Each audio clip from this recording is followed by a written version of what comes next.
ఇది సమయం, ఓ మీరు మన్నా సమయం, ఉదయకాలపు బంగారు వాగ్దాన సమయం. ఆదరించి బలపరచే ఓ మీరు మన్నా, మార్గం చూపి నడిపించే ఓ మీరు మన్నా, వాగ్దాన సమయం, ఓ మీరు మన్నా సమయం. Praise the lord. Good morning. ఓ మీరు మన్నా. ఈరోజు బంగారు వాక్య వాగ్దానానికి స్వాగతం. ఎలా ఉన్నారు? పరిశుద్ధుడైన మహాదేవుని కృప చేత అందరూ క్షేమమని ప్రభు సన్నిధిలో ప్రార్థన చేస్తూ ఉన్నాము. నిజమే ప్రియ దేవుని బిడ్డారు, దేవుని యొక్క కృప లేకపోతే మనం ఈ రోజున ఇలా ఉండలేమండి. God is good all the time. ఈ పునరుత్థాన దినమున, పరిశుద్ధ దినమున ప్రభు మనలను మరి ఈలాగున నిలవబెట్టాడు. కాబట్టి మనం అందరము కూడా మందిరాల్లో కనపడి మందిరపు మేలులు అనుభవించుదాము, ఆశీర్వదించబడదాము. రెండీ దినం ప్రభు మనకి ఇస్తున్న మాటలు మనం స్వీకరించుదాం. మత్తయి సువార్త 22వ అధ్యాయం 27వ వచనంలో ప్రభు ఇలా మాట్లాడుతున్నాడు. నీ పూర్ణ హృదయముతోను, నీ పూర్ణ ఆత్మతోను, నీ పూర్ణ మనస్సుతోను నీ దేవుడైన ప్రభువుని ప్రేమింపవలెను. The Gospel according to Matthew 22:37. Love the Lord your God with all your heart and with all your soul and with all your mind. దేవునికి మహిమ కలుగును గాక. ప్రియ దేవుని బిడ్డలారా, ఈ మాటలు మనం చూస్తూ ఉంటే ఇవి యేసే చెప్తున్న మాటలు అని చెప్పి మనకి అర్థమవుతూ ఉంటుంది అక్కడ సందర్భాన్ని బట్టి. అయితే ఎందుకు యేసే ఇలా చెప్పారు అంటే ప్రియులారా, అక్కడ శాస్త్రులు పరిసయ్యులు అనబడిన వారు ఎల్లప్పుడూ యేసే చేస్తున్న పరిచర్యకి ఆటంకం కలిగిస్తూ ఏ విధము చేతనైనాను ఆయనలో తప్పు పట్టాలని వెతుకుతూ ఆయన యొక్క పరిచర్య చేస్తున్న చోట ఎల్లటికీ వారు తిరుగుతూ ఉండేవారు. అందులో భాగంగానే ధర్మశాస్త్రోపదేశకుడు వచ్చి మరి ఏది ఆ ధర్మశాస్త్రంలో ఏది ముఖ్యమైన ప్రధానమైన ఆజ్ఞ అని చెప్పి యేసేను శోధిస్తూ అడిగాడని చెప్పేసి పై వచనంలో మనం చూస్తూ ఉంటాం. ప్రియులారా, అందుకు సమాధానంగానే ప్రభు ఏమని చెప్పారంటే, నీ పూర్ణ హృదయంతోనూ పూర్ణ ఆత్మతోనూ పూర్ణ మనస్సుతోనూ నీ దేవుడైన ప్రభువుని ప్రేమించాలి. ఇదే మొట్టమొదటిది ప్రధానమైన ఆజ్ఞ అని చెప్పి వారితో చెప్పడం మనం చూస్తూ ఉంటున్నాం. ప్రియ దేవుని బిడ్డలారా, ఇక్కడ సందర్భంలో మనం ఆలోచన చేస్తే ప్రభువుని శోధిస్తూ అడిగారట. ఎందుకంటే ప్రియులారా, ప్రభు గొప్ప చేపట్టము అక్కడున్న వారికి ఇష్టం కాలేదు. అయితే దేవాతి దేవుడు ఈ లోకానికి గొప్ప చేయబట్టడానికి రాలేదు, పరిచర్య చేయటానికే వచ్చాడండి. అయితే పరిచర్య చేస్తున్న భాగంగానే తన కుమారుడైన యేసయ్యను ప్రభు హెచ్చిస్తూ గణపరుస్తూ ఉన్నారు. ఎందుకంటే ఆయనకి చిత్తం చొప్పున ఆయన పరిచర్య జరిగిస్తూ ఉన్నాడు. దేవునికి స్తోత్రం కలుగును గాక. నా తండ్రి చిత్తం చేయటానికి నేను ఈ లోకానికి వచ్చానని ఆయన పదే పదే చెప్తున్నప్పటికీ కూడా ప్రియులారా, నేను దేవుని కుమారుడని చెప్తున్నప్పటికీ కూడా ఈ ప్రజలు ఒప్పుకోరు కదా. కాబట్టి ఆయనను శోధిస్తూనే ఉన్నారు.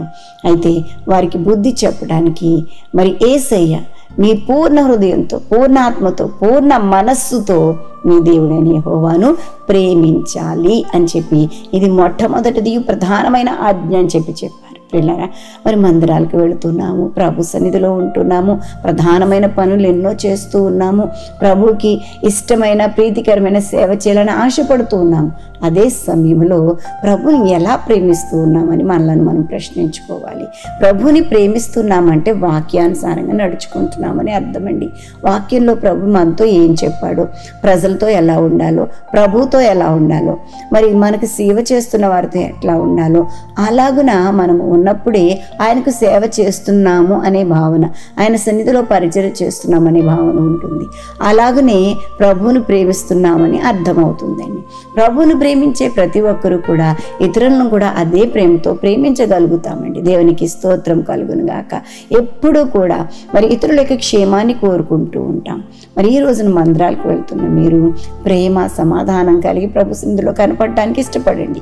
పూర్ణ మనస్సుతో, పూర్ణ ఆత్మతో, పూర్ణ శక్తితో ప్రభువుని సేవించండి. పూర్ణ హృదయం అంటే సమస్తమును కూడా మన ప్రాణాత్మ దేహములను ఆయన సన్నిధిలో కుమ్మరించి మనం ప్రభు సన్నిధిలో ఆయనను ప్రేమించే వారంగా ఉన్నాం. కొద్దిమందిని ప్రేమించడం, కొద్దిమందిని ప్రేమించలేకపోవడం, మనుషులంగా ఇలాంటివి ఉంటూ ఉంటాయి. కానీ ప్రియ దేవుని బిడ్డలారా, వాటన్నిటినీ అది ప్రభు కలిగించింది కాదు అన్న సత్యాన్ని ఎరిగి అపవాది తంత్రాలను జయిస్తూ, అపవాది యొక్క తంత్రాలకు మనము లోబడక మన శరీరాలను మనసులను అప్పగించకుండా పూర్ణ హృదయంతో ప్రభువుని సేవిస్తూ ఈ పునరుత్థాన దినమందు ప్రభు సన్నిధిలో కనపడండి. దివ్యమైన మేలులు మీరు పొందుకుంటారని చెప్పి తెలియచేస్తున్నాను. అలనాడు ప్రజలు ప్రభువుని శోధిస్తూ ఉన్నారు, ప్రభు సేవకులను శోధించారు కూడా.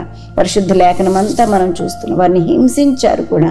అయితే ప్రభు ఒకటే చెప్తున్నాడు, నన్ను ప్రేమిస్తున్నానని చెప్పేవారు పూర్ణ హృదయంతో, పూర్ణ మనస్సుతో, పూర్ణ ఆత్మతో ప్రభువుని ప్రేమించండి అని చెప్పి చెప్తా ఉన్నారు. కాబట్టి ప్రియులారా, ఇలాగూ చేసి ప్రభువుని మనం శోధించుదాం. అంతేగాని మనము ప్రభువునే శోధించే వారంగా, ఆయనకి ఇష్టం లేని పనులన్నీ చేస్తూ, ఆయనకి అయిష్టమైన కార్యములన్నీ చేస్తూ మనం ప్రభువుని ప్రేమిస్తున్నామని చెప్పడము అవివేకము, అబద్ధము, అసహ్యమైన కార్యం అవుతుందని చెప్పి వాక్యాన్ని బట్టి తెలియచేస్తూ ఉన్నాను. పూర్ణ మనస్సుతో మనం ప్రభువుని ప్రేమించుతామండి. అప్పుడే మనం ఇతరులకు ప్రభువుని ప్రేమిస్తున్నామని మన ప్రవర్తన ద్వారా తెలియపరచబడిన వారం అవుతాము. కాబట్టి ప్రియులారా, ప్రభు సన్నిధిలో కనపడుతూ నిశ్చయమైన స్థిరమైన దీవెనలు పొందుకుని ఆశీర్వదించబడండి, అద్భుతాలు అనుభవించండి. అట్టి విధమైన కృపాభాగ్యం పరిశుద్ధాత్మదేవుడు మనందరికీ అనుగ్రహించి నడిపించునుగాక. ఆమేన్. ప్రియ దేవుని బిడ్డలారా, ఇది నా బర్త్డేస్, వెడ్డింగ్ యానివర్సరీస్ జరిపించుకుంటున్న వారికి శుభాలు తెలియజేస్తున్నాను. మరి ఈ ప్రత్యేక దినంలో మీ కొరకు ఒక ప్రత్యేకమైన వాక్యాన్ని తెలియజేస్తాను. యోబు గ్రంథం 5:11 ఆయన దీనులను ఉన్నత స్థలములలో ఉంచును. ప్రభు నిన్ను ఉన్నతమైన స్థితిలో, ఉన్నతమైన స్థలంలో నిలవబెట్టడానికి ఇష్టపడుతున్నాడు. స్వీకరించి ఆశీర్వదించబడండి. ఆయన ఇచ్చే దీవెనలన్నీ పొందుకోనండి. దేవాది దేవుడు మిమ్మల్ని బహుగా దీవించును గాక. ఆమేన్. ప్రార్థన చేస్తాను, నాతో ఏకీభవించండి. ప్రభు మీకు వందనాలు చెల్లిస్తున్నాను. ప్రత్యేకంగా ఇదిన దీవెనలన్నీ మా బిడ్డలకు అనుగ్రహించండి. ఈ సన్నిధిని పూర్ణ హృదయంతో, పూర్ణ మనసుతో, పూర్ణ ఆత్మతో ప్రేమించే భాగ్యం దయచేయండి. ప్రభా, నిన్ను ప్రేమిస్తూ ఉన్నాము అని నాయన పైకి చెబుతూ తండ్రి, మా పనులు, క్రియలు ప్రభా నాయన అందుకు భిన్నంగా కనపడుతున్నాయేమో దయతో మన్నించమని వేడుకుంటున్నాను. ప్రభా, నీకు ఇష్టమైన ప్రియ పిల్లలంగా బ్రతకడానికి ప్రభా నాయన, నీవు ఇచ్చే ప్రతి విధమైన దీవెనలు మా సొంతం చేసుకోగలగడానికి ప్రభా నాయన, నీకు ఇష్టమైన కార్యాలు ప్రభా, అసహ్యమైన కార్యములు మేము చేయక వాటి వలన వచ్చే పరిణామాలు ప్రభా మా జీవితాల్లో శాపములుగా మారకుండా ప్రభా మమ్మలను నేను సరైన త్రోవలు నడిపించమని వేడుకుంటున్నా. ఈ మందిరాల్లో కనబడి మందిరపు మేలులు అనుభవించే భాగ్యం దయచేయండి. ప్రతి ఒక్క బిడ్డను మీరు సిద్ధపరచండి ప్రభా నాయన. నిన్ను, నీ సేవకులను శోధించే వారంగా కాకుండా ప్రభా ఎల్లప్పుడూ ప్రేమించే వారంగా నాయన, నీ వాక్యానుసారమైన జీవితాలు నాయన మాకు, మా బిడ్డలకు అనుగ్రహించి మహిమ పొందుకోవాలి ప్రభా. నీ కృపకలాస్తాలుగా మమ్మల్ని మేము సమర్పించుకుంటూ మీరే పోషకుడుగా, సంరక్షకుడుగా, ఆలోచనకర్తగా ఉండండి నాయన. ఇది దీవెనలన్నీ అనుగ్రహించండి ప్రభా. నీకు స్తోత్రం నాయన. నీతి యథార్థతలు కలిగి జీవించే భాగ్యం దయచేయండి. ఇంకా ఎవరైనా ఈ దినాన్ని బట్టి చీకులో, చింతలో, వ్యాధిలో, కష్టం, విడుపులు, ఇబ్బందులు ఉంటే విడిపించండి. నీ చెంతకు వచ్చి వారిని వెనడు త్రోసివేసే దేవుడు కాదు. నీ మందిరంలో కనపడి దీవించబడే భాగ్యం దయచేసి మహిమ పొందుకోమని ఆయుష్, ఆరోగ్యం, గౌరవ ప్రభావంతో బిడ్డలు నింపండి. యేసు నామం అడిగి వేడుకుంటూ ప్రార్థిస్తున్నాము తండ్రి. ఆమేన్. మన తండ్రిని దేవుని ప్రేమ, కుమారుడైన యేసుక్రీస్తు కృప, పరిశుద్ధాత్మ దేవుని నిన్న సహవాసం బిడ్డలెల్లరికూ సదా తోడై ఉండునుగాక. Amen. Amen. Have a wonderful day. God bless you all.